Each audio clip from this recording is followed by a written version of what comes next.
Hi everyone, good evening to all of you. Welcome to an Academy WBPSC. আজ আমরা আলোচনা করব optional হিস্ট্রির part 8 নিয়ে। আমরা মডার্ন হিস্ট্রি থেকে আমাদের যাত্রা শুরু করেছি। আগের 7টি পার্ট তোমাদেরকে প্রোভাইড করা হয়েছে। তোমরা যারা সেই পার্টগুলি দেখোনি অবশ্যই দেখো। ইউপিএসসি WBCS মেন্সের প্রিভিয়াস ইয়ার কোশ্চেন্সগুলো আমি এখানে তোমাদেরকে সলভ করাচ্ছি এবং তোমাদেরকে আইডিয়া প্রোভাইড করানোর চেষ্টা করছি। তোমাদের প্রিপারেশন সুন্দরভাবে যাতে এগিয়ে যায় তার উদ্দেশ্যে তোমাদের সাথে এই সিরিজটি শুরু করা হয়েছে। যদি মনে হয় আরও ডিটেলসে আমাদের সাথে পড়তে চাও, WBPSC ক্যাটাগরির সাবস্ক্রিপশন অবশ্যই তোমরা নিয়ে নিতে পারো। লিমিটেড পিরিয়ড অফার এখানে প্রোভাইড করা হচ্ছে। 24 মাসের সাবস্ক্রিপশন নিলে তোমরা 3 মান্থসের সাবস্ক্রিপশন অ্যাবসলিউটলি ফ্রি পেয়ে যাবে। 12 মাসের সাবস্ক্রিপশন নিলে 2 মাসের সাবস্ক্রিপশন অ্যাবসলিউটলি ফ্রি পেয়ে যাবে। অঙ্কিতা লাইভ কোডটি তোমরা ব্যবহার করতে পারো। WBCS মেন্সের আনসার রাইটিং কোর্সে তোমাদের প্রত্যেককে ওয়েলকাম। এই নতুন ফিচারটি শুধুমাত্র তোমরা পাবে আন একাডেমি প্লাসে। ডিফারেন্ট ব্যাচ কোর্সেস এখানে লঞ্চ করা হচ্ছে। কম্প্রিহেন্সিভ কোর্স এখানে আমরা প্রোভাইড করছি ল্যাঙ্গুয়েজ পেপার আনসার রাইটিং সেশনসের দ্বারা, যেটি WBCS WBPSI মেন্স এক্সামের জন্য অত্যন্ত গুরুত্বপূর্ণ। WBCS mains 2020 full mock test with math reasoning 26শে জুন 4 PM তোমাদের জন্য রইল। 180 মিনিটের ডিউরেশনের এই এক্সামটি তোমরা ফুল লেন্থ পেপারটিতে পার্টিসিপেট করতে পারো। WBCS প্রিলিমস 2021কে টার্গেট করছো যারা, স্কলারশিপ টেস্টে পার্টিসিপেট করতে পারো। এই টেস্টে প্রথম 3 জন যারা র্যাঙ্ক হোল্ডার তারা 1 বছর বা তার অধিক সাবস্ক্রিপশন ফ্রি অফ কস্ট পাবে। 4 থেকে 13 যাদের র্যাঙ্ক তারা 75% স্কলারশিপ এখানে পেয়ে যাবে ফ্রি অফ কস্টে। 14 থেকে 20 যাদের র্যাঙ্ক তারা 50% স্কলারশিপ পেয়ে যাবে ফ্রিতে। তাই যদি মনে হয় সাবস্ক্রিপশন প্রয়োজনীয়, আমাদের সাথে যুক্ত থাকো। এখানে MCQ কোর্স আসছে তোমাদের জন্য, ইকোনমিক্স এবং polity for the WBCS main. এই কোর্সগুলির দ্বারা তোমরা নিজেদেরকে সুন্দরভাবে প্রিপেয়ার করতে পারবে এবং এই সাবস্ক্রিপশনের কস্ট স্ট্রাকচার তোমাদেরকে শেয়ার করা রয়েছে। 12 মাসের সাবস্ক্রিপশন তোমরা এখানে দেখতে পারো এবং 24 মাসের সাবস্ক্রিপশন তোমরা দেখতে পারো। এই টোটাল কস্টের উপর তোমরা 10% ডিসকাউন্ট পাবে অঙ্কিতা লাইভ। এই অঙ্কিতা লাইভ কোডটি ব্যবহার করলে তোমাদের কোনো রকম কোনো প্রবলেম থাকলে অবশ্যই আমায় জানাবে এবং এই অঙ্কিতা লাইভ কোডটি ব্যবহার করার পরে তোমাদের ক্লাস সাবস্ক্রিপশন হয়ে গেলে একটি মাত্র এডুকেটর নয়, প্রত্যেকের ক্লাস তোমরা দেখতে পারবে, প্রত্যেকের দ্বারা তোমরা পার্টিসিপেট করতে পারবে। যদি মনে হয় সাবস্ক্রিপশনে কোনো প্রবলেম হচ্ছে অবশ্যই আমায় জানাবে। ডেসক্রিপশনে আমার প্রোফাইলের লিঙ্ক প্রোভাইড করা রয়েছে। এই সাবস্ক্রিপশনের দ্বারা তোমরা unlimited practice set, unlimited PDF note, complete সিলেবাসের মাধ্যমে তোমরা সুন্দরভাবে নিজেদেরকে প্রিপেয়ার করতে পারবে টপ এডুকেটরের দ্বারা। সুস্থ থাকো, ভালো থাকো আর আমাদের সাথে, বিশেষ করে অঙ্কিতা পোদ্দারের সাথে পড়তে থাকো। আজকে আমরা WBCS এর 2015 মেন্সের একটি পেপার সলভ করব।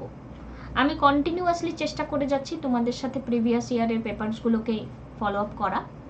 এখানে দেখো লেখা রয়েছে write a short note on the charter act of 1833। এটা আমাদেরকে তার মানে প্রমাণ দেয় বা বলে যে অ্যাক্ট কিন্তু বাবা পড়তে হবেই। তার মানে এই চার্টার অ্যাক্ট 33 দিয়েছে, চাইলে 53ও দিতে পারে, চাইলে গভর্নমেন্ট অফ ইন্ডিয়া অ্যাক্ট 58ও দিতে পারে, চাইলে মন্টেগিউ চেমসফোর্ডও দিতে পারে, চাইলে আবার ইন্ডিয়ান ইন্ডিপেন্ডেন্স অ্যাক্টও দিতে পারে। তার মানে you should know the behaviour of each and every act এবং তার যে ফিচারগুলো তোমাকে জানতে হবে। আমি জানি এই অ্যাক্টের সম্পর্কে তোমাদের অনেকেরই সমস্যা রয়েছে, তাই খুব তাড়াতাড়ি এই অ্যাক্ট রিলেটেড একটি ডিটেল আইডিয়ার ক্লাস তোমাদের জন্য থাকছে আন একাডেমি প্লাসে। আমি খুব তাড়াতাড়ি সেই কোর্সটি নিয়ে আসবো। তাই যদি মনে হয় হিস্ট্রি এবং ইকোনমিক্সে সুন্দরভাবে 70 to 80% নাম্বার ইজিলি পেতে চাও অবশ্যই আমার সাথে যুক্ত থাকো, আমার কোর্সেসগুলো ফলো করো, তাহলে নির্দ্বিধায় তোমাদের প্রিপারেশনটা সুন্দরভাবে এগিয়ে নিয়ে যাবো। সো চার্টার অ্যাক্ট 1833কে নিয়ে আমরা যদি কথা বলি, WBCS 2015 মেন্সের টার্গেটকে নিয়ে যদি কথা বলি, এখানে যে কোশ্চেনটা দিয়েছে আমরা একটু কিভাবে শর্ট নোট লিখেছে দেখো, খুব বেশি তার মানে নয়, 20 নাম্বারের একটি কোশ্চেন দিয়েছে। 20 নাম্বার কিন্তু পরীক্ষাতে বিশাল, তো একটু দেখার চেষ্টা করি এবং এর কন্টেন্টটা বোঝার চেষ্টা করি কি রয়েছে 1833-এ। এবার এখানে 1833-এর এই যে অ্যাক্ট রয়েছে, আমাদের এখানে এই 1833-এর অ্যাক্টের থ্রু দিয়ে যেই চেঞ্জেসগুলো আমরা পাবো সেগুলোকে ধরে ধরে বোঝার চেষ্টা করব। এবার এখানে আমরা দেখতে পাচ্ছি 1813 নিয়ে মেনশন করা রয়েছে। এবার আমি তোমাদেরকে কয়েকটা প্যাটার্ন নিয়ে কথা বলবো, যেটি আমি 13কে রেফার করে বলবো। তোমরা আমাকে 33-এর একটা আইডিয়া তোমরা নিজেরা তৈরি করার চেষ্টা করবে, কিন্তু আমি আগে এখানকার বেস নিয়ে একটু কথা বলবো, কারণ চার্টার অ্যাক্টের হঠাৎ করে সূচনা কোথা থেকে এলো সেটার ইন্ট্রোডাকশন যদি আমরা না জানি তাহলে আমরা আনসার করব কোথা থেকে। সো মোস্ট ইম্পর্টেন্ট থিং, আমাদেরকে এখানে রেফার করতে হবে 1757-কে, মানে পলাশির যুদ্ধকে। আজকে পলাশির যুদ্ধ হওয়ার পরেই কিংবা তারপরে যখন বাক্সারের যুদ্ধ হলো এবং তারপরে যখন এলাহাবাদ ট্রিটি হলো, এই ঘটনা ঘটার পরে ইস্ট ইন্ডিয়া কোম্পানির তাদের ইনকাম ইন্ডিয়াতে ভীষণ রকমভাবে বেড়ে গেল। তাদের ইনকাম ইন্ডিয়াতে যখন ভীষণ রকমভাবে বেড়ে গেল, এগেইন তারা এক্সপ্লয়টেশন করতে থাকলো এবং এই যে এক্সপ্লয়টেশন তারা করতে থাকলো সেটা ইকোনমিক্যালি আমরা দেখতে পারলাম মারাত্মকভাবে বাড়তে থাকলো এবং সোশ্যাল যে প্রবলেমটা সোসাইটিতে তারা অনেক দিন আগে থেকেই এটা চলছিল, সোশ্যালটা নতুন ছিল না, বাট ইকোনমিক এক্সপ্লয়টেশনটা অনেকটা বাড়লো, সাথে পলিটিক্যাল এক্সপ্লয়টেশনও চূড়ান্ত পর্যায়ে পৌঁছে গেল। এটা আমি ইন্ট্রোডাকশন বলছি কিন্তু, বা ব্যাকগ্রাউন্ডটা বলছি। এবার এই যে এক্সপ্লয়টেটিভ নেচারটা আমরা যখনই দেখতে পারছি, সেই এক্সপ্লয়টেটিভ নেচারের মাধ্যমে আমরা বিশেষ করে দেখতে পারলাম এই মুহূর্তে ব্রিটিশরা তাদের যে রিপ্রেজেন্টেটিভ ইস্ট ইন্ডিয়া কোম্পানির দ্বারা আমাদের এখানে ছিল, তারা ভীষণ বেশি রকম মুনাফা বা ইনকাম যেটা বলা হলো অর্জন করতে থাকলো, কারণ তাদেরকে আর আমাদের এখানে ট্যাক্স পে করতে হতো না, তারা ডিউটি ফ্রি এখানে বিজনেস করতে থাকলো এবং আমাদের ইনকাম কিছু ইন্ডিয়ার জন্য থাকলো না, ডাবল সাইডেড আমাদের এই ইন্ডিয়াকে এক্সপ্লয়টেশন ইকোনমিক্যালি করা হলো। এবার আমাদের এই যে মারাত্মক রকমের এক্সপ্লয়টেশন এখানে আমরা দেখতে পারছি, যেই এক্সপ্লয়টেশনের জন্য আমরা বলতে পারি এই চার্টার অ্যাক্টের থ্রু দিয়ে, মানে চার্টার অ্যাক্ট বলবো না, রেগুলেটিং অ্যাক্টের থ্রু দিয়ে এখানে ইস্ট ইন্ডিয়া কোম্পানিকে ব্রিটিশ অ্যাডমিনিস্ট্রেশন রেগুলেট করা শুরু করলো। এবার এই ইস্ট ইন্ডিয়া কোম্পানিকে যখন রেগুলেট করা শুরু করলো, সেই রেগুলেশনকে যদি আমরা একটু দেখার চেষ্টা করি, সেই রেগুলেশনের জন্য একটা অত্যন্ত গুরুত্বপূর্ণ পার্ট আমাদেরকে মাথায় রাখতে হবে যে আস্তে আস্তে ইস্ট ইন্ডিয়া কোম্পানির যে ক্ষমতা, সেই ক্ষমতা ইন্ডিয়ান অ্যাডমিনিস্ট্রেশনে কমে যেতে থাকলো এবং এই ইন্ডিয়ান অ্যাডমিনিস্ট্রেশনে যেই মাত্রই তাদের ক্ষমতা কমতে থাকলো, ডাইরেক্ট ব্রিটিশ অ্যাডমিনিস্ট্রেশন এখানে এসে তাদের যে নিয়মাবলী সেটা চালু করতে থাকলো। এরকমই একটি অ্যাক্ট, সেটা হচ্ছে চার্টার অ্যাক্ট। এবার চার্টারের মাধ্যমে যেটা পেশ করা হয়েছিল। এবার এই চার্টার শব্দটা কেন কি এটা বললে ভিডিওটা অনেকটা লেন্দি হয়ে যাবে, তাই বেশি লেন্দি করছি না। 1833টা তোমাদের কাজ রইল, 1813 সম্পর্কে আমরা কথা বলি। সো ইস্ট ইন্ডিয়া কোম্পানির যে অ্যাক্ট, সেই অ্যাক্ট আমরা যদি দেখি 1813 এই অ্যাক্ট। তো এই অ্যাক্ট ইউকের পার্লামেন্টের একটা অ্যাক্ট, প্রথম কথা। এবং কোম্পানির মনোপলি, বিশেষ করে আমরা যদি বলি মনোপলি, এখানে একটা কোশ্চেন মার্ক হয়ে গেল। এবার আমাদেরকে বুঝতে হবে কোম্পানির মনোপলি এন্ড হওয়ার প্রশ্নটা এখানে কেন উঠছে। দেখো, ইস্ট ইন্ডিয়া কোম্পানি অলরেডি ভীষণ ইনকাম করছে পলাশি বা এখানে এলাহাবাদ ট্রিটি সাইনের পরে।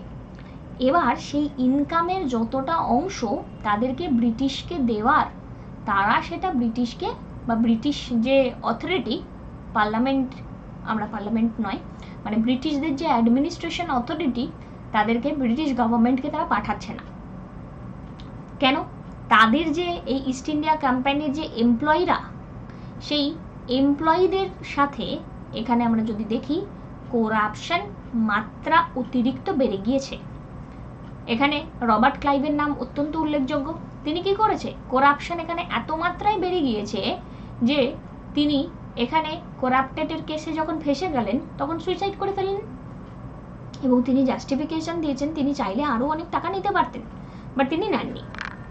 এবার এই যে ব্রিটিশ রিপ্রেজেন্টেশনকে নিয়ে আমরা এখানে কথা বলছি, এখানে ব্রিটিশরা তাহলে কন্ট্রোল করতে চাইবে।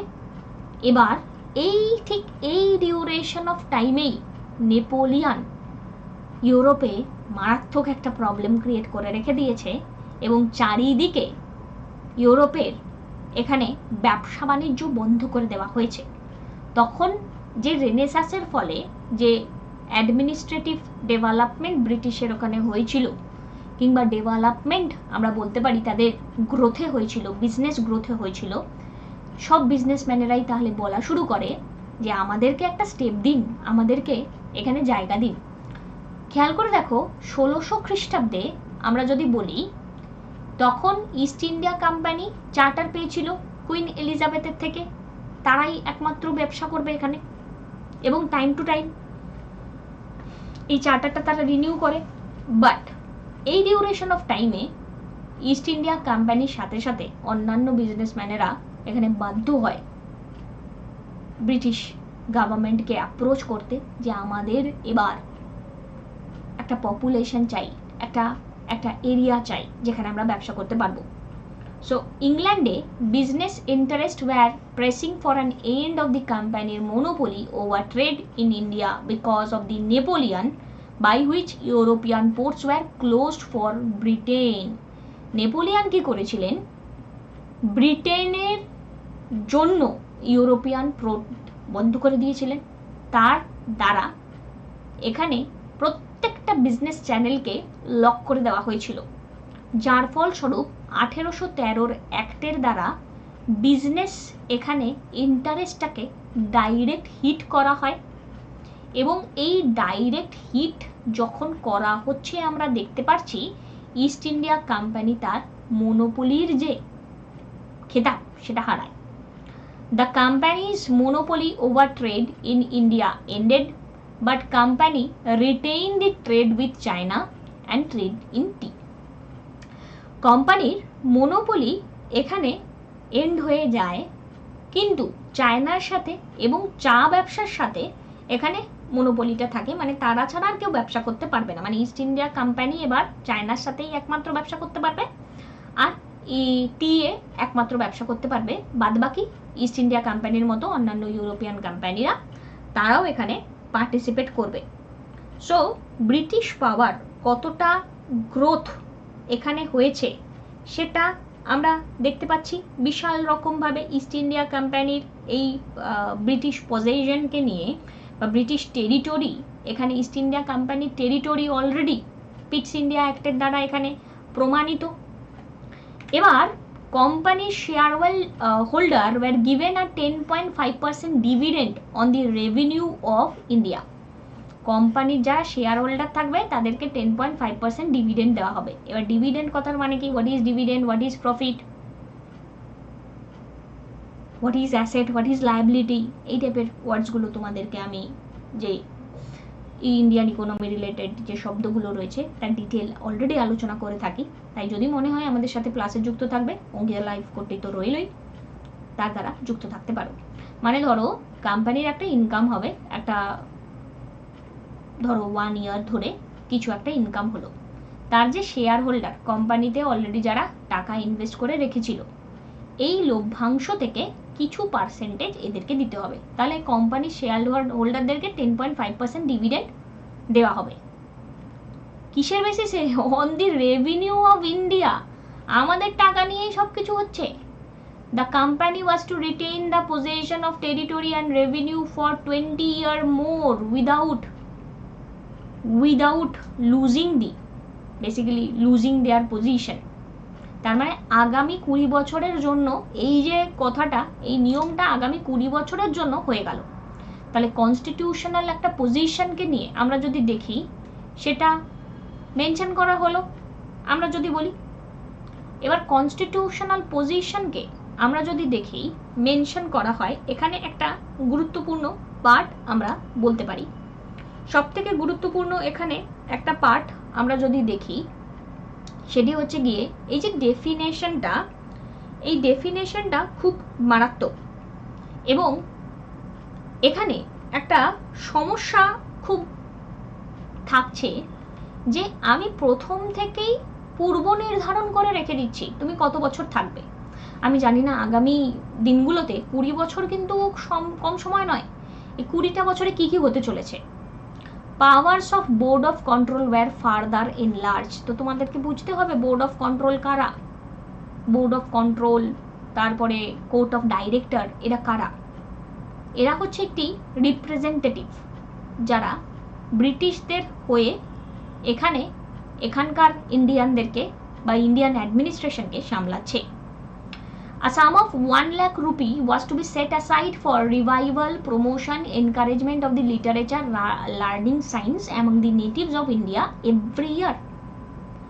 দারুণ স্টেটমেন্ট। এডুকেশনের জন্য 1 লক্ষ টাকা খরচ করা হবে ইন্ডিয়ান এডুকেশনের জন্য। এবার অনেকের মনে হতে পারে যে ইন্ডিয়ান এডুকেশনের জন্য এখানে 1 লক্ষ টাকা খরচ করা হবে, যা অত্যন্ত ভালো একটা পরিচয় দিচ্ছে ব্রিটিশদের। বাট না বাবা, এটা কোনো ভালো পরিচয় না। কেন? কারণ হচ্ছে গিয়ে তাদের এই যে পরিচয়টা আমরা এখানে পাচ্ছি, এই পরিচয়ের দ্বারা আমরা বলতে পারি তারা ইন্ডিয়ান কালচারকে স্টাডি করতে চেয়েছে, আর কিছু না। ইন্ডিয়ান কালচারকে স্টাডি করে ইন্ডিয়াকে রুল করতে চেয়েছে, আর কিছু না। আমরা এই ডিউরেশন অফ টাইমে অনেক রকমের ডেভেলপমেন্ট পাই এবং সেই ডেভেলপমেন্টগুলোর মাধ্যমে আমরা দেখতে পারি তারা ইন্ডিয়াকে স্টাডি করে ইন্ডিয়ার বেসটাকে চেক করে সেটাকে চেষ্টা করছে যে কিভাবে ইন্ডিয়াকে আমরা রুল করতে পারি। এবং আরও একটা অত্যন্ত গুরুত্বপূর্ণ পয়েন্ট আমরা যদি বলি, সেটি কি? সেটি হচ্ছে গিয়ে এখানে আরও একটা সমস্যা এখানে তৈরি হয়ে যাচ্ছে, যে সমস্যাটা হচ্ছে গিয়ে ইংলিশ এডুকেশনকে যদি প্রমোশন না দেওয়া হয় তাহলে এনাদেরকে বাইরে থেকে লোক আনতে হচ্ছে ইন্ডিয়ান অ্যাডমিনিস্ট্রেশন সামলাতে। আর এনাদের যদি বাইরে থেকে লোক আনতে হয় ইন্ডিয়ান অ্যাডমিনিস্ট্রেশন সামলাতে, তাহলে অনেক বেশি বেশি মাইনা দিতে হবে। বাট যদি ইন্ডিয়ানদেরকেই এই ক্লার্ক, লোক আর ক্লার্কের যে পজিশনগুলো রয়েছে তাতে যদি তাদেরকেই পার্টিসিপেট করানো যায়, তাহলে অনেক কম মাইনা দিতে হবে। সো এটা খুব ইম্পর্টেন্ট। এবং এখানে আরও একটা ঘটনা খুব ইম্পর্টেন্ট, এএসআই এর ফাউন্ডেশন 1861, আলেকজান্ডার কানিংহাম। তো এরা এই ফাউন্ডেশনের সাথে নিজেদেরকে কানেক্ট করছিল কেন? পারপাসটা কি? পারপাসটা হচ্ছে ইন্ডিয়ার স্ট্রাকচারটাকে বোঝো, ইন্ডিয়াকে রুল করো। কাউকে রুল করতে গেলে তাকে গভীরভাবে আগে বুঝতে হয়, জানতে হয়। Regulation made by the council of Madras, Bombay, Calcutta were now required to be said before the British parliament.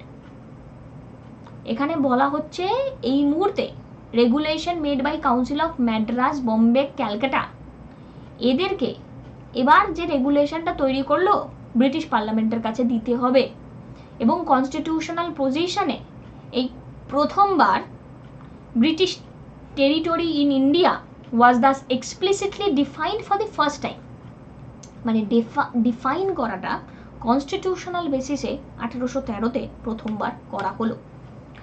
Separate accounts wire two be kept regarding commercial transaction and territorial revenue, মানে আমি ট্রেডিং করে টাকা কেমন পাচ্ছি আর ল্যান্ড থেকে যে রেভিনিউ পাচ্ছি সেটাকে আলাদা করতে হবে। এবং superintendence direction of the board of control was not fully defined but also enlarged considerably.